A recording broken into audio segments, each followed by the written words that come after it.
how much do you think the fact that these names have kind of seesawed in and out of all this, and I know we've talked about this offline, is kind of just filling the void because nothing has really picked up just yet?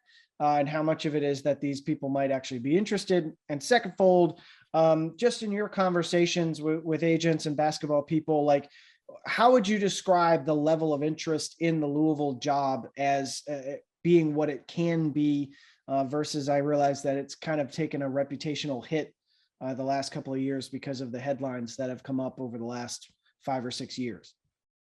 Well, to the first point is, I think a lot of it is to fill the void. Like, I don't think that that the Louisville decision makers are sitting there every day with a board and like moving guys up and down.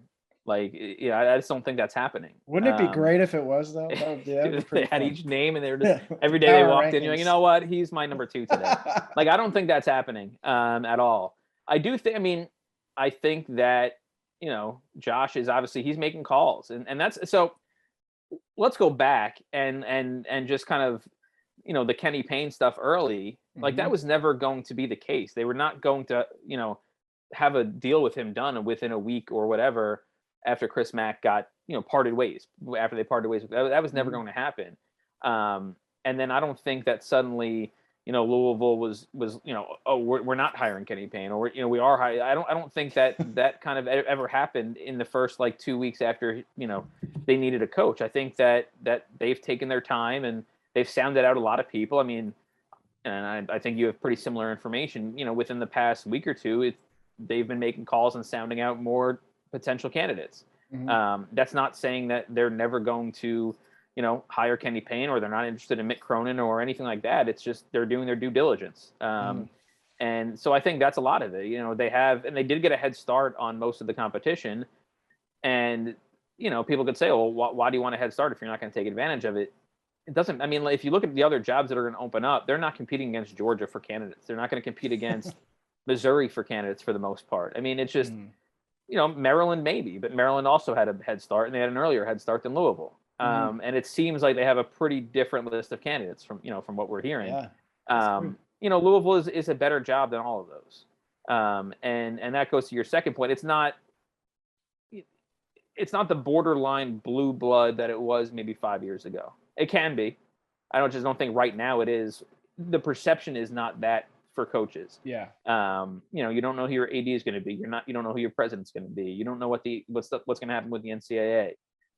There's just a lot of kind of questions that you have to answer. And if you are, a Mick Cronin, a Scott Drew, a Chris Holtman, whoever, who's at all of them at pretty good spots, and all can be considered, well, UCLA is a top 5, top 10 job. Yeah, Ohio State's definitely in that same mix, and Scott Drew's turned Baylor into a monster. You kind of have to answer those questions if you are really interested in the job. You're going to look at Louisville and say, if I don't have answers to those questions, am I 100% leaving? And so I think that gives some level of trepidation to some of the high profile names. But I mean, it's like I said, it's still the best job on the market, and it's going to be provided. I can't even think of a job that would open to rival it. Just because we've seen, Duke and Carolina and UCLA and Arizona and Indiana all filled in the past 2 years. And Louisville is probably next on that list. So I think that they can take their time, knowing that who they want is going to be there whenever they end up making a decision. And for the Kenny Payne stuff, I think that I think that they are exhausting other options, not before him, not after him, anything like that, but they're talking to other people. But and it was on your podcast where he said it, where Josh said it, was that, we would like to have somebody in place when our season ends, our being Louisville's. That could be, Tuesday night, it could be Wednesday night, whenever. And so as of this recording, they were winning before we recorded. They're winning at halftime. Yeah. There you go. So, but I mean, my point would be that, I think if they don't have a hire in place in the next week, I think we can kind of maybe assume that they're kind of going to take some big swings at guys that are still in the NCAA tournament. Well, that's the thing that's interesting about all of this. And I'd love to get your thoughts on the search firm side of it too, because they've always maintained that they would like to interview 3 or 4. That's just a handful of candidates. That was kind of always the mindset, was that Kenny Payne was probably almost, not even probably, was basically definitely going to be a candidate that they interview. There's no question about that. It's just a matter of who are the other 2, 3, 4 guys that they would talk to. How common is it for a formal interview with an AD, or do you think the work would be done through an interview with the search firm? How would you think that approach would be followed in terms of typically in these situations?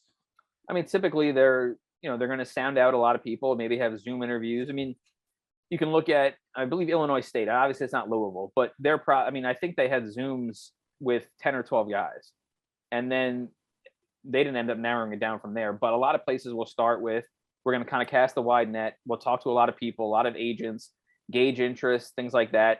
A dozen people maybe.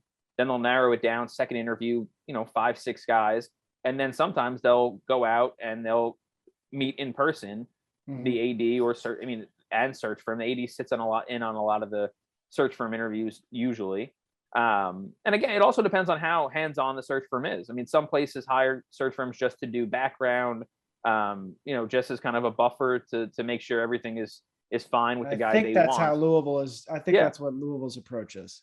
Yeah, I mean, that's a lot of places will do that. I mean, some places will hire them to do everything and do interviews and recommend people and all that stuff. If what you say is correct, and I have no reason to doubt it, then I'd imagine that the Louisville decision makers will be in on every Zoom interview, every in-person interview, every phone call that they're doing. And so, everything we've heard, both you and I think, is that they're taking their time. They have not done a ton in terms of, eliminating guys and cutting down lists and anything like that. So I still think that they're probably canvassing and kind of casting that wide net that I talked about originally. And then eventually I think they're going to get to probably 5 or 6. And then, during the tournament, I'd imagine if this kind of keeps going on, they'll probably zero in on a couple of guys and do in-person interviews. And I think at some point, if they do really want to get a Mick Cronin, a Scott Drew, a Holtman, they could wait for them to lose and then really kind of gauge their interest and really, start asking serious questions. Right now, any of them could say, yeah, I'd be interested. We'll see what happens after the season.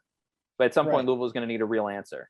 And so I still think that they would like to kind of, at least kind of check some of those boxes of those top guys to see if there is real interest from any of them. At this point, would you take Kenny Payne or the field? If you asked me tough. If you asked me a week ago, I would have said, and I think I did on the Field of 68 After Dark, I would have said Kenny Payne. Partner podcast. Yeah, over the field, I probably would have said Kenny Payne. Now I would probably say the field.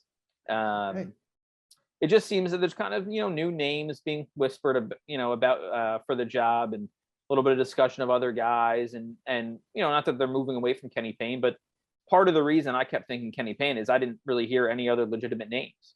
I never really bought into the Scott Drew hype, and I could be very wrong about that.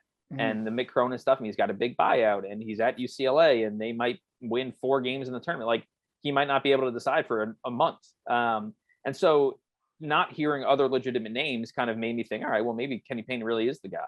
But now you're hearing a couple more names. You've already mentioned Willard and McMahon. I've mentioned Holtman and obviously Drew and Cronin are still there, and other guys are going to pop up. Like, the more names you hear, the more you think, okay, they might be exploring a lot of options here. And so for that reason, I'd probably take the field.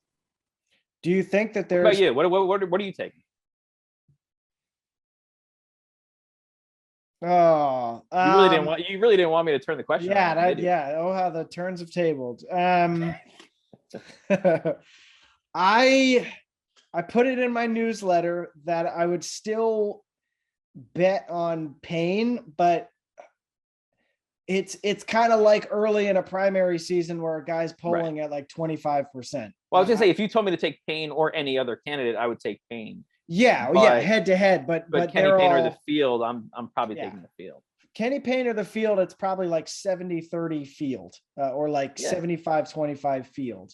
Yeah, but I think he's the leader of the options, just because I'm with you. Like, I have no idea what level of interest some of these guys have. Right. I have been told that the interest in being the guy at Louisville is actually has been kind of a heartening, positive thing that Louisville has come across, that they've been not surprised, but they've been pleasantly glad to discover that that there's a lot of guys who are actually like, actually Louisville sounds pretty great.